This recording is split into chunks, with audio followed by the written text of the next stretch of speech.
My dear friends, how you doing? Weedy Weekend number 85 here for you. It's a short one today, and it's early today because I have a big day. I'm heading out with my family today. The boys are going to the mountains. So I wanted to get this out early. I thought maybe I'd do it later in the day, but it's going to be such a busy day. It may not get done if I don't do it now. So welcome to Weedy Weekend 85. Sunday, January 20 something. Let me see, 22. And all the best to all of you. What's our first story? A really big one. Really big one. I really want to celebrate it with a bit of CBD. This is a new top. It's my bottom from another thing. You just need a good strong battery for these. These are new Pura Vida pen tops that we're working on testing. Peace and cheers.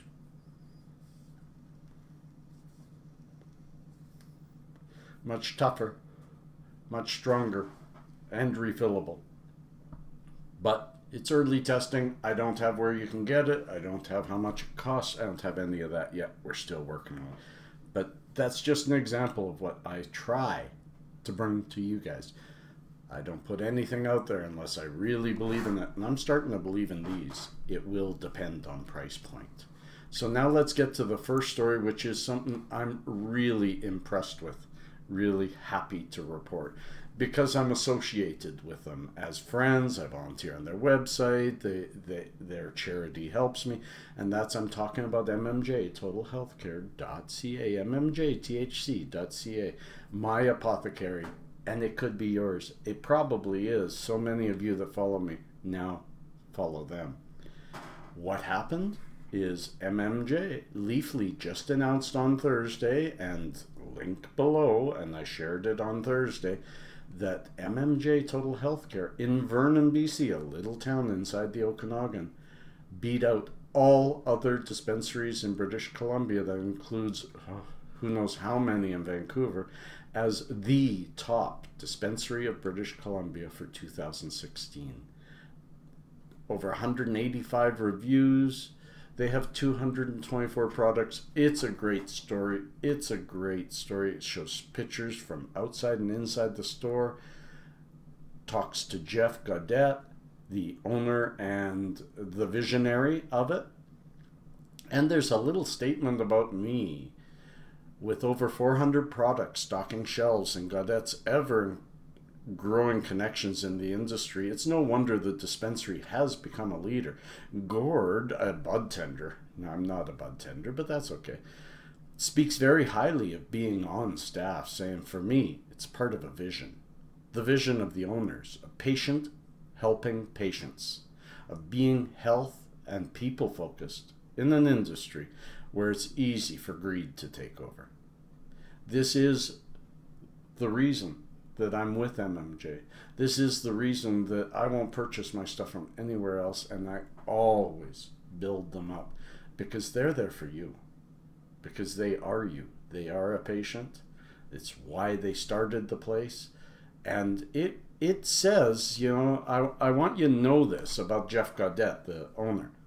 With 20 years of experience under his belt, Gaudette aimed to open a high-end medical dispensary with a focus on educating patients. His educational achievements: he graduated as double valedictorian from Oaksterdam University in Oakland, California, and his personal choice to visit over 150 cannabis clubs in California prior to opening his own doors in order to gauge customer service, products, layouts, and how to make the experience better, speaks even more highly of his dedication to this cannabis plant. You can see the pride welling up in me because they're friends, they're associates. They mean to be a part of the good growth of this industry, and I applaud them. Peace and cheers, love and harmony. The other Pura Vida, this one has THC, the other one was CBD.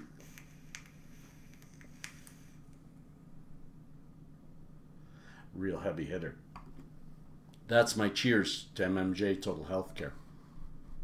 Second story upsets me. I brought this I've been bringing this every couple of weeks. James Hancock, thank you. Shout out for giving me this story. You give me lots of stories. Lots of these stories come from James, people.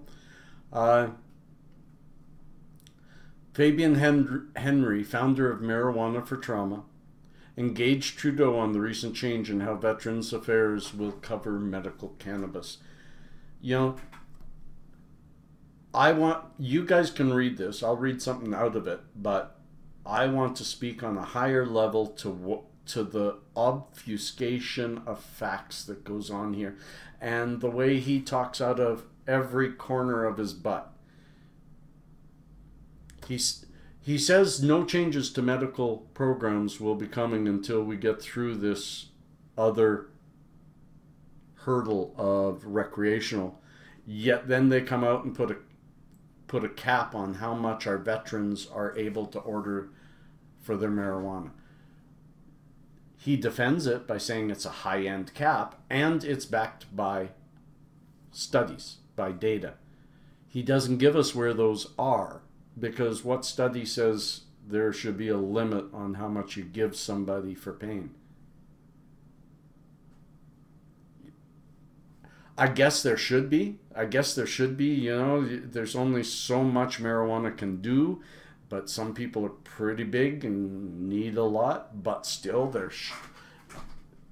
I've never seen a study that said anything to that light. So if you're doing this, if you're making a change to the medical program, not for the better of people, you better have some data to back it up and prove it. It's really, really bad. Like, I've got down here, Henry interjected, again asking if a veteran's life was worth $85 a day. And Trudeau responded, "You mean, are you worth that much in terms of marijuana?" Responded Trudeau. "There's a lot more programs that we have that we are putting forward for veterans, and our focus will continue to be on evidence-based policy." I'm all for evidence-based policy, but don't make changes before you've got the evidence. And this was not evidence-based. This was just people were concerned that some people ordering marijuana for PTSD might be ordering more than they should. If they've got PTSD, this thing just bothers me. I have a hard time talking about it because, especially when it comes to our veterans, mostly CBD today, I got a big long drive ahead of me. But our veterans that have gone to war, have gone to dangerous places, have gone through difficulties and through major trauma, be it body or mind or both, deserve as much medicine as they can get if they say it's helping them, as far as I say. And evidence-based, Trudeau, come on. There are no major studies on marijuana because of its Schedule 1 status in the States and because of the United Nations Treaty not allowing it. There's too much for you to say, let's wait until we have more evidence and then we'll, come on. Work towards the future. And everybody, talk to your MPs. Tell them you liberals are going to get kicked out of government because you're just humming and hawing and you are not looking after the people that are using this plant. And I'll give you an example. I'm being asked to be interviewed for Canadian Living magazine. I may do it. I talk more on Monday, but I may do it anonymously because I'm worried that my work, that magazine might reach somebody from my work, and somebody from my work might say, whoa, hold it, what are we doing? Because there's no evidence out there. People are losing their jobs over this, over being prescribed this. We need a real system, not this put together last minute to respond partly to the Supreme Court of Canada saying that the current medical program was against our human rights. Yeah, I got a little hard on that one because you know what? I need to. We all need to. We need to tell our leaders, I didn't vote any of them in, so they're not my leaders, but our leaders, that they're going the wrong way, that this is not acceptable, that pushing the door further and further and making more and more criminals out of medical people and people trying to supply to medical people is just wrong. That's my discussion there. This next one is simply a YouTube video by somebody named Fibro Mom. I have a lot of respect for her. She's a very good talker, and she has brought, I do suggest you subscribe to her channel. She's got some great videos.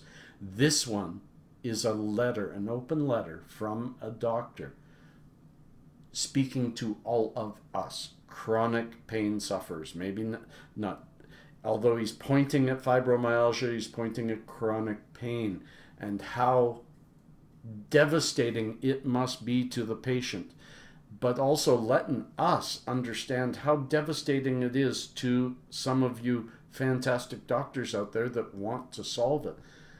And I never looked at it from a doctor's point of view until hearing Fibro Mom read this letter. The doctor goes on to say how, think about it from their point of view, that they've studied and they've gotten into this industry to help people, to make people feel better. Most of their day is correcting a cold here, improving a broken bone here, always helping, always bringing a more positive life experience to the patient until they hit a chronic pain sufferer.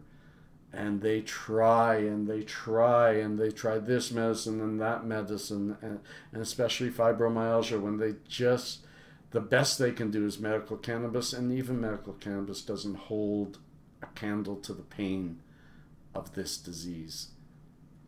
So it's really interesting how that can bring a doctor down, how they are conditioned to fix, and this is something that at best they can help your life become more manageable.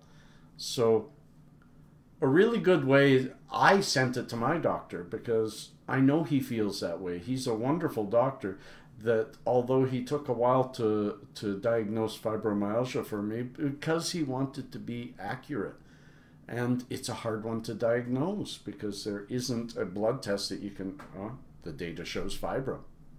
It's about what's your pain, how's it travel, where's it move, where's your pressure points, are they on the joint or are they around the joint, that kind of thing. And it's still kind of iffy. Who knows? Maybe fibromyalgia is 4 or 5 different diseases. They are getting closer. They are getting closer. I brought you a story that they believe that it's centered in the hands and the feet, in our extremities. That's a beginning. If you know where it comes from, you can then look there for a fix. This is a great shout out to you, Fibro Mom. Shout out to you. That was a great video. Well worth the listen. The next story.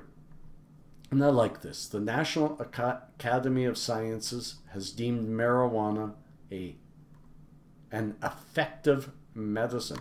A new report from the National Academies of Sciences, Engineering and Medicine analyzed roughly 10,000 scientific studies done on the effects of cannabis since the year 1999, and the results point to the undeniable fact that marijuana is indeed an effective medicine.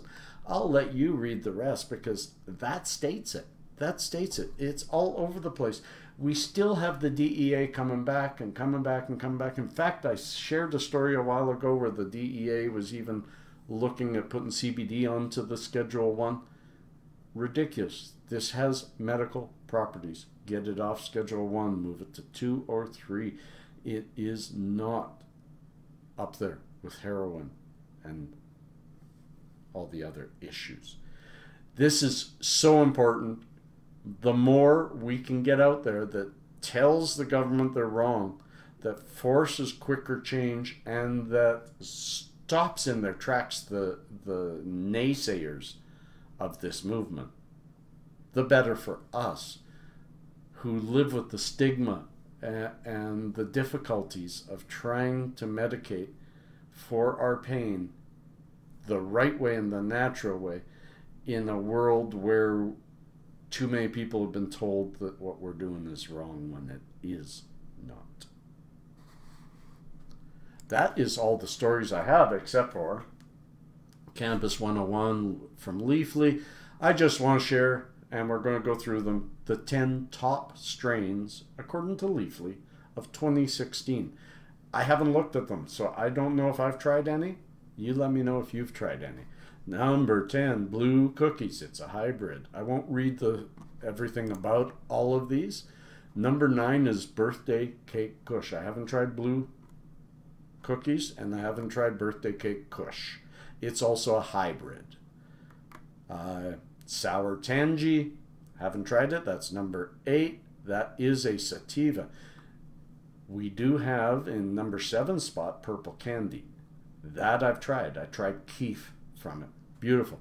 Very relaxing. Great for sleep. Quantum Kush. I almost tried it. Haven't tried it yet. Number 6. It's a sativa.